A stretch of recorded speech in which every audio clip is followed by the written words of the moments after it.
Bonjour à toutes et à tous et bienvenue sur la chaîne YouTube des Bonnes Ondes Radio.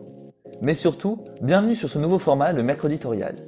Chaque semaine, pour votre plus grand plaisir, un de nos chroniqueurs présentera un sujet qui lui tient à cœur pendant quelques minutes. L'objectif, c'est de retrouver l'essence même des chroniques à l'origine de notre émission. Bien sûr, il sera difficile de retranscrire le charme du studio de radio de l'université, sachant que chacun est enfermé de son côté, dans son appart étudiant ou sa chambre d'adolescent. Mais bon, qu'à cela ne tienne, le but ici, c'est de tout simplement laisser quelqu'un s'exprimer sur un sujet libre. Comme avant, en somme. Et pour inaugurer ce nouveau rendez-vous, on laisse place à une nouvelle chroniqueuse. Maria, bienvenue dans l'équipe. Et pour cette première, tu as choisi de nous parler des femmes marquantes du XXe siècle. Pour introduire ce sujet, il est évident que je commencerai par la femme qui, à mon sens, a été LA figure emblématique des femmes politiques de notre siècle. J'ai nommé Simone Veil. Née à Nice en 1927, Simone a été déportée dès l'adolescence à Auschwitz, où elle perdra sa mère, son père et son frère, se retrouvant seule dans une France détruite par la guerre.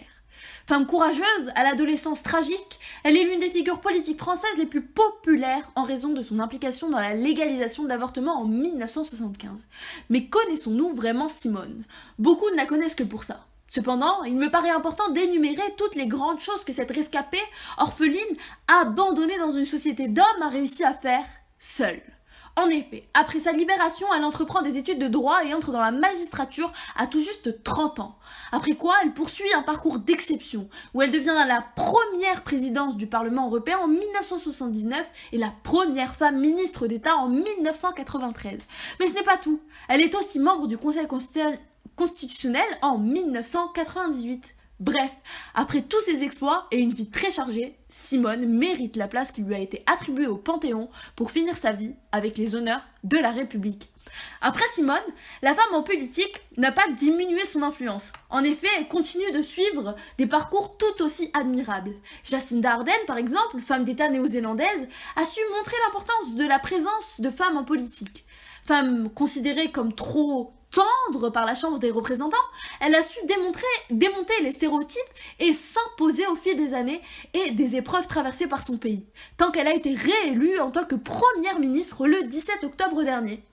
Mais c'est à son parcours et à ses expériences qu'elle doit sa compétence. En effet, elle raconte avoir forgé ses convictions au contact de la pauvreté qu'elle a vue dans l'arrière-pays néo-zélandais.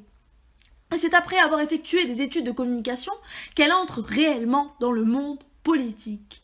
Avant son arrivée, son parti suscitait 23% des intentions de vote, mais lorsqu'elle est arrivée, ça a changé la donne.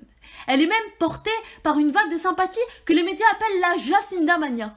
Elle est alors comparée à Justin Trudeau et surfe sur la promesse d'un changement de génération qui finit par offrir à son parti une victoire inespérée avant son arrivée, en 2017. En 3 ans, elle a su gérer de nombreuses situations de crise, dont la pire attaque terroriste perpétrée dans l'archipel.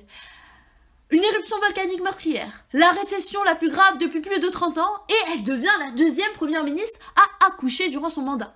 En 2019, un militant d'extrême droite s'attaque à 2 mosquées de la ville de Christchurch, faisant 51 morts. Il s'agit du massacre le plus meurtrier depuis 1809.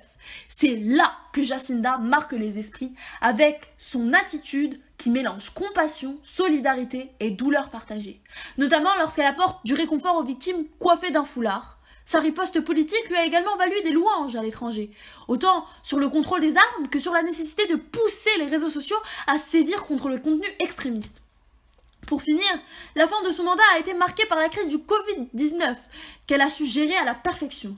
En effet, alors que le pays compte 5 millions d'habitants, seulement 25 sont morts de la Covid-19. Devenu un argument clé de sa dernière campagne, elle a rappelé que sa stratégie de vaste campagne de dépistage et de ses contrôles aux frontières était la meilleure. Argument entendu par ses électeurs, puisque cette super-héroïne restera à son poste au moins jusqu'en 2023. Dans ces femmes influentes, donc, il y a des femmes politiques, mais pas seulement.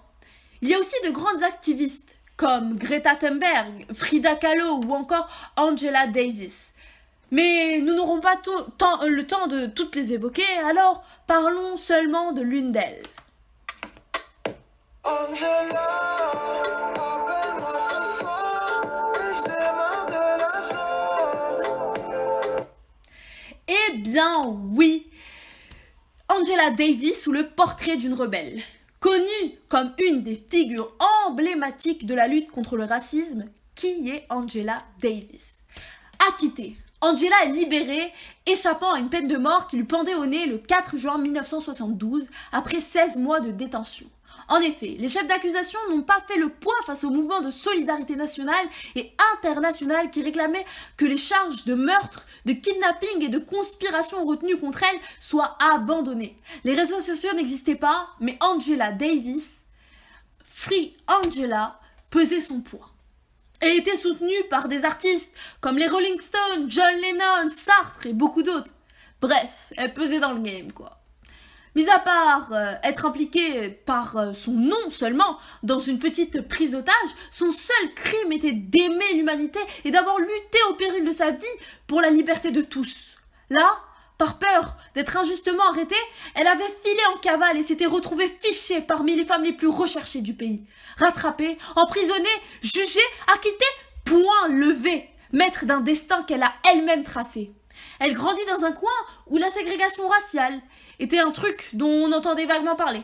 C'était une violence qu'on se prenait sur la face chaque matin en allant à l'école. Sauf qu'à l'âge de 14 ans, Angela décide de monter à New York pour suivre ses études et découvrir une ville où la ségrégation était abolie. On va pas se mentir, c'était pas vraiment l'égalité. Le Bronx véhiculait une imagerie qui n'a pas encore réussi à se décoller, mais c'était déjà mieux que dans son bled paumé. Et ça lui donnait des idées. Elle rejoint un mouvement communiste où elle étudie les mécanismes de l'oppression qui conduisent les blancs à maltraiter les noirs et aussi la classe ouvrière. Bref, Angela est vénère. Au début des années 60, elle s'installe à Paris où elle assiste à l'émergence du mouvement de libération des Noirs et vit grave mal de ne pas y participer. Elle retourne donc aux États-Unis pour rejoindre les Black Panthers, puis devient prof. Bref, plein de trucs se passent et elle commence à lutter contre le racisme, les violences policières, le droit à l'éducation, à la justice, au respect, des trucs de base quoi. Mais non, si on en croit les réactions et les cris que les instances en place à l'époque osent pousser et qui ont provoqué le fait qu'elle soit virée,